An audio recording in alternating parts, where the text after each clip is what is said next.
En aquest cas, farem una regla per agrair i animar els estudiants a participar en el fòrum mitjançant una alerta i/o un correu electrònic, cada vegada que facin un post o una resposta a un post.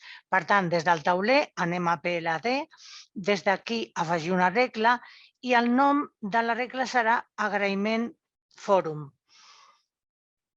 El tipus d'esdeveniment serà a punt a un tema del fòrum, el tipus d'activitat fòrum i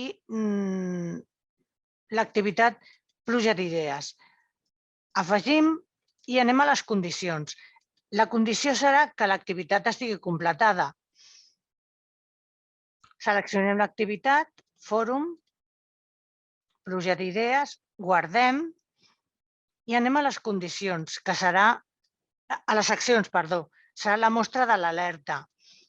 Enganxem l'alerta que ja tenim preparada i aquí inserim el testimoni perquè ens posi el nom de l'alumne. Marquem que s'executi una sola vegada, salvem, desem i tenim una nova regla creada.